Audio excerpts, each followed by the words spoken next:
पैसे देण्याचा भोंगळ आणि उघड कारभार याचे सर्व पुरावे हे जाहीर करत आहेत. हा पैसे खाण्यात सर्वस्व जत नगर परिषद नगराध्यक्ष डॉक्टर रवींद्र आर्ये याचे सर्वस्व मालक आहेत. ते महिन्याकाठी जत नगर परिषदला 10 लाख रुपयाच्या वर लुटतात. खोटे बिले काढून खोटी पगार जाऊन.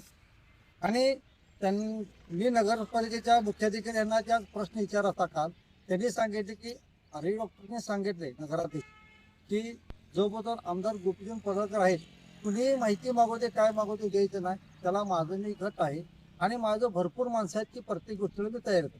ह्या 46 लोकांची तुम्हाला यादी देतो. ह्यांची माहिती मागून देत नाहीत. आमदार आहे तोपर्यंत गोपीचंद पडळकर तो देऊ नका म्हणून सांगितल्यात आणि प्रत्येक गोष्टीला तयार येतात. ह्यात प्रत्येक ह्याच्यात 10,000 रुपयाचा घोटाळा प्रत्येक कामगारला. त्यात 16 कामगार बोगस आहेत. 16 कामगार बोगस आहेत. आणि 1/7/2026 सार्थक नागेश पाटील यांना एक आमदार गोपीचंद पडळकर मुख्याधिकारी नगराध्यक्षांना सांगितलं होते की मला पगार 21,000 असून मला पगार फक्त 10,500 देतात आणि गेले 7 महिने मला पगार दिला नाही. ह्याची पूर्णतेने माहिती देऊन देखील आमदार गोपीचंद पडळकर साहेबांनी कोणत्याच गोष्टीचं लक्ष दिलेलं नाही. आणि तुला काय करायचं करता नगराध्यक्षांनी जाहीर सांगितलेलं आहे, मुख्याधिकाऱ्यांनी सांगितलेलं. तसंच अजून एक आपल्या पत्रकारांना तर माहिती आहे एक महत्त्वाचा मुद्दा, इथं लोकांच्या सोयीसाठी कोणाची व्यक्ती आणलेला त्याला पगार किती असता.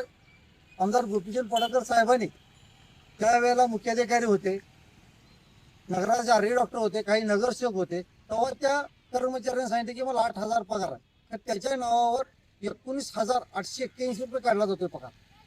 असा एवढा भ्रष्टाचार असताना आणि सर्वस्व जिम्मेदारी जतचे नगराध्यक्ष डॉक्टर रवींद्र आर्ये आहेत.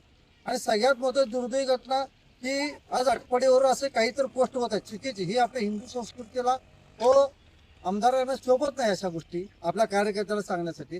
आणि तो कार्यकर्ता हा आहे. आणि याला भाजपने आपली जिम्मेदारी बाजू झटकण्यासाठी काही तर कारण सांगण्यासाठी हा त्याचे फोटो आहे सोशल मीडियावरचे.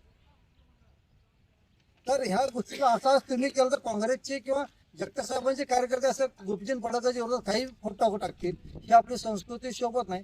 आणि अजून एक भाजपच्या काही लोकांना काही एक सवय आहे की काहीतरी बोलतं कोणतं आलतू फालतू येऊन बोलतात. ह्याचं उत्तरपत्र नगराध्यक्षाने गोपीचंद पडळकर आमदारांनी द्यावं. आणि इथून पुढे असं आलतू फालतू कोणतरी मला काहीतरी बोलायचा प्रयत्न केला किंवा असे कोण काय पोस्ट टाकायचे प्रयत्न केले तर टिंबोडीकर नात्याने मी सांगतोय नाही त्यांच्या डोंगराखाली फटाफट उडवली तर नावचा टिंबोडीकर नाव नाही. त्यामुळे इथून पुढे कोण लय बोलताना विचार करून बोलावं. आणि आता फटाकड्याचा आवाज असा येणार नाही. मग तुम्ही सांगली सांगा, कोल्हापूर सांगा, इचलकरंजी सांगा, पुणे सांगा, मुंबई सांगा, मला काही फरक पडणार नाही. त्यामुळे इथून पुढं चांगल्या पद्धतीने काम करा आणि विकासाचं काम करा एवढं त्यांना मत आहे.